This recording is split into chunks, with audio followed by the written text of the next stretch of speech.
উস্তাদ, ব্রাজিল এবং মরক্কোর হাই ভোল্টেজ ম্যাচ অবশেষে 1-1 গোলের সমতায় শেষ হলো। মরক্কোর মতোই খেলছে, তবে ব্রাজিলের কাছ থেকে ব্রাজিলিয়ান ফ্যানরা এর থেকে আরেকটু বেশি কিছু আশা করছিল। ম্যাচের শুরু থেকেই 21 মিনিটে সাইবেরির দুর্দান্ত চিকি শটের ওই গোলটা ভাই মাথা নষ্ট লেভেলের একটা গোল ছিল। সেই আমাদের এই 21 কোপা আমেরিকার সে ডিমারিয়ার ওই চিকি শটের ওই গোলের কথা কিন্তু বারবার মনে করাই দিছে এই গোলটা। তারপরে ভিনিসিয়াস জুনিয়রের যে সমতা সূচক গোলটা ছিল ওইটা তো ছিল মারাত্মক লেভেলের সুন্দর। ডি বক্সের মধ্যে ঢুকে গেল, সেইখান থেকে কাট ব্যাক করে এসে দুর্দান্ত কার্ল শট, উফ, মাথা নষ্ট লেভেলের একটা গোল। এই ধরনের গোল কিন্তু আমরা ইউরোপিয়ান লিগে ভিনিসিয়াস জুনিয়রের কাছ থেকে দেখতে দেখতে অভ্যস্ত, কিন্তু জাতীয় দলের হয়ে কিন্তু ভিনির এই পারফরমেন্স আমরা বহুদিন দেখি নাই।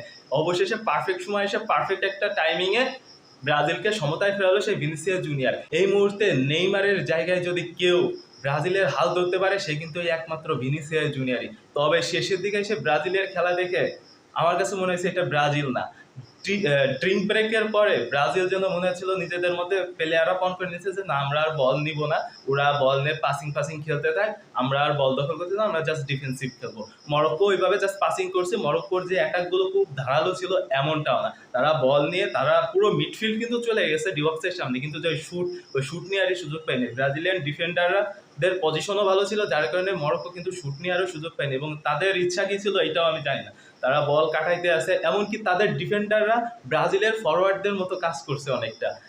মাঝে মাঝে মনে হয়েছিল সেই ইসা, ওই যে মরক্কোর ডিফেন্ডার ইসা, সে বল ধরাই দিচ্ছে রাফিনিয়াকে, সেই অ্যাসিস্ট করার জন্য বল ধরাই দিচ্ছে রাফিনিয়াকে। ওইখান থেকে তো আল্লাহ বাঁচাই দিছে মরক্কোরে, যে সাইবেরিয়া এসে ভালো একটা সেভ দিয়া দিছে। এরপরে শেষের দিকে এসে অ্যালিসন বেকারও দারুণ একটা সেভ দিছে, নাহলে ওইখান থেকে যে শটটা নিল ওই ফিরতি শটে হয়তো গোল হয়ে যেতে পারতো। সেখান থেকে ব্রাজিল বেঁচে গেছে।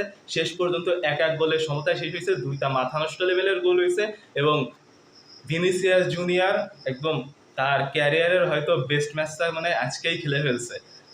এখন তার উপর কিন্তু আরও অনেক আশা ভরসা থাকে ব্রাজিল ফ্যানদের, এবং কোচ আনচেলত্তিকে শেষে দেখে মনে হয়েছে সে সন্তুষ্ট না, কারণ শেষে যখন মরক্কোর ডিবক্সে বল সেইখানেই অ্যাটাকিং অবস্থায় ম্যাচটা শেষ করে দিছে, যার কারণে হয়তো সে খুশি না, সন্তুষ্ট না।